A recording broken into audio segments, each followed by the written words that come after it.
Swastiastu.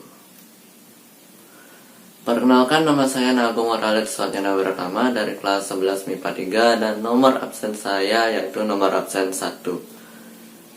Puji syukur saya panjatkan kepada Tuhan Yang Maha Esa karena berkat rahmatnya saya bisa membuat dan menyelesaikan video tugas fisika hari ini dalam keadaan sehat. Pada video kali ini saya membawakan materi yang berjudul karakteristik gelombang yang mempunyai 4 submateri, yaitu yang pertama pengertian, macam-macam dan dasar persamaan gelombang. Kedua, pembiasan dan difraksi. Ketiga, pemantulan atau dispersi. Keempat, interferensi, efek Doppler, dan polarisasi. Baik, saya akan memulai submateri yang pertama, yaitu pengertian, macam-macam, dan dasar persamaan gelombang. Tapi sebelum itu, apa sih pengertian dari gelombang? Gelombang adalah gejala dari suatu rambatan berupa getaran atau usikan. Gelombang dapat diamati dengan mudah, misalnya pada gelombang air laut. Jika di atas permukaan air laut yang sedang terusik terdapat perahu, maka air laut tersebut tidak akan merambatkan perahu tersebut. Pada gelombang, yang merambat hanyalah energinya saja, yaitu air laut. Sedangkan perahu sebagai materinya tidak ikut merambat bersama dengan gelombang. Berikutnya yaitu macam-macam gelombang. Berdasarkan medium perambatannya, gelombang dibedakan menjadi 2, yaitu gelombang mekanik dan juga gelombang elektromagnetik. Baik, yang saya akan bahas kali ini yaitu gelombang mekanik. Pertama yaitu gelombang mekanik. Gelombang mekanik yaitu gelombang yang dalam proses perambatannya memerlukan medium atau zat perantara. Contohnya gelombang bunyi atau suara yang zat perantaranya yaitu udara. Kedua, gelombang air laut yang zat perantaranya yaitu air. Dan yang ketiga yaitu gelombang tali yang zat perantaranya yaitu tali itu sendiri. Gelombang mekanik memiliki beberapa sifat khusus, yaitu sebagai berikut. Yang pertama yaitu gelombang mekanik memiliki frekuensi yang terbatas. Kedua, gelombang mekanik hanya bisa didengar oleh manusia pada frekuensi tertentu. Frekuensi gelombang yang bisa didengar oleh manusia yaitu mulai dari 20 Hz sampai 20.000 Hz. Yang kedua yaitu gelombang elektromagnetik. Gelombang elektromagnetik yaitu gelombang yang pada proses perambatannya tidak memerlukan zat perantara atau medium. Contohnya seperti gelombang cahaya, gelombang radio, sinar X, dan sebagainya.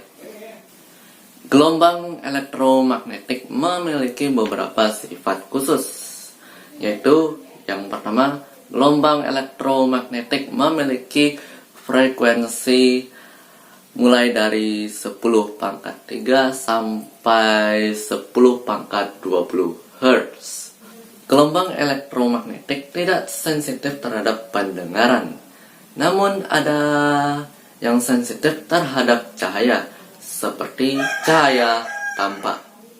Berikutnya yaitu berdasarkan arah getar dan arah rambatnya, gelombang dibedakan menjadi 2, yaitu gelombang transversal dan gelombang longitudinal.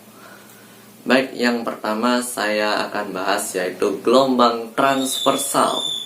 Yang pertama yaitu gelombang transversal. Gelombang transversal yaitu gelombang yang arah getarnya tegak lurus dengan arah rambatnya yang berupa lembah dan bukit. Contohnya adalah gelombang tali, gelombang cahaya, gelombang air, gelombang seismik sekunder, gelombang permukaan, dan sebagainya. Berdasarkan amplitudenya, gelombang dibedakan menjadi dua, yaitu gelombang berjalan dan gelombang stasioner. Yang pertama yaitu gelombang berjalan. Gelombang berjalan yaitu gelombang yang amplitudenya tetap sama. Yang kedua yaitu gelombang stasioner, yaitu gelombang yang frekuensinya sama, namun arah rambatannya berbeda. Baik, yang berikutnya yaitu persamaan dasar gelombang. Besaran yang terlibat dalam persamaan besar gelombang yaitu sebagai berikut. Yang pertama yaitu amplitudo gelombang. Amplitudo gelombang yaitu jarak puncak gelombang ke titik acuannya. Satuan amplitudo gelombang yaitu meter. Yang kedua yaitu panjang gelombang. Panjang gelombang yaitu jarak antara dua puncak dan dua lembah. Satuannya adalah meter. Yang ketiga yaitu frekuensi gelombang. Frekuensi gelombang yaitu banyaknya gelombang dalam satuan waktu. Satuan dari frekuensi gelombang adalah hertz. Yang keempat yaitu periode gelombang.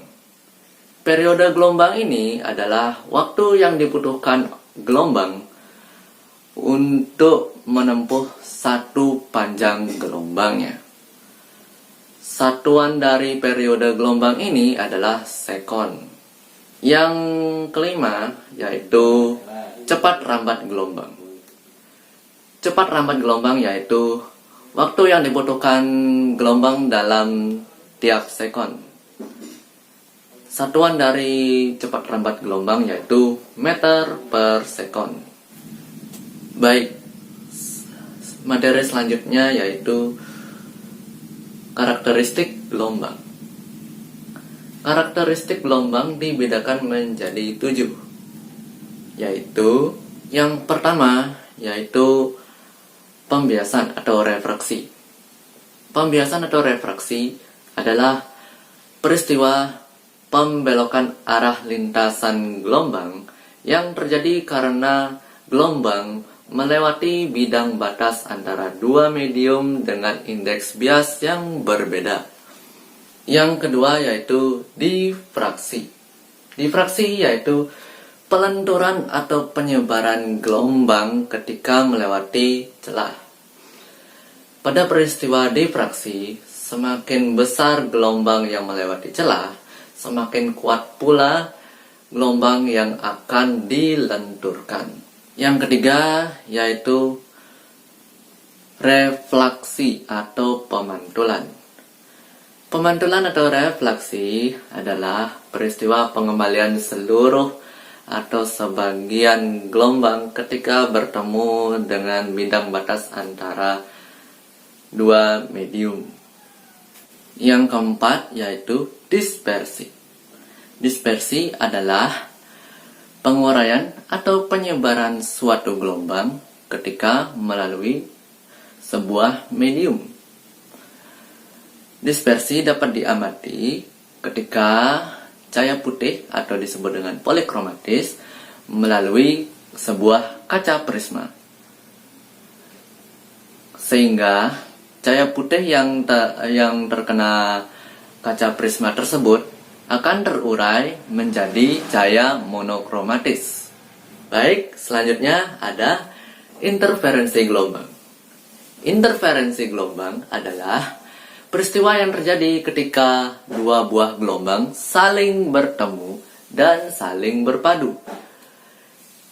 Interferensi gelombang ini dibedakan menjadi dua, yaitu interferensi konstruktif, yaitu gelombang yang saling menguatkan, dan juga interferensi destruktif yang bersifat melemahkan. Yang kelima yaitu interferensi gelombang. Interferensi gelombang adalah peristiwa yang terjadi ketika yang kelima ada interferensi gelombang. Interferensi gelombang adalah peristiwa yang terjadi ketika dua buah gelombang saling bertemu dan saling berpadu.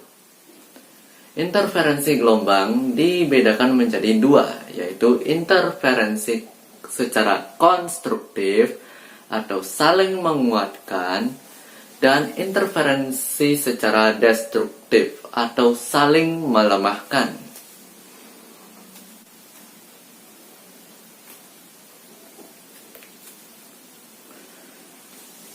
Yang kelima ada interferensi gelombang. Interferensi gelombang adalah peristiwa yang terjadi ketika dua buah gelombang saling bertemu dan saling berpadu. Interferensi gelombang dibedakan menjadi dua, yaitu interferensi secara konstruktif atau saling menguatkan, dan interferensi secara destruktif atau saling melemahkan. Yang keenam yaitu efek Doppler. Efek Doppler yaitu gejala umum dari gelombang. Efek Doppler juga bisa didefinisikan sebagai efek perubahan frekuensi suara yang terdengar akibat kecepatan yang relatif antara sumber bunyi dan pendengar. Yang terakhir yaitu polarisasi. Polarisasi adalah peristiwa terserapnya sebagian arah getar gelombang sehingga hanya memiliki satu arah saja. Baik, begitu saja materi tentang karakteristik gelombang yang saya sampaikan. Jika ada kesalahan penyampaian materi dalam video ini, saya mohon maaf. Dan terima kasih sudah menonton video ini. Semoga kalian semua dalam keadaan sehat. Dan saya akan tutup dengan Paramo Santi. Om Santi Santi Santi Om.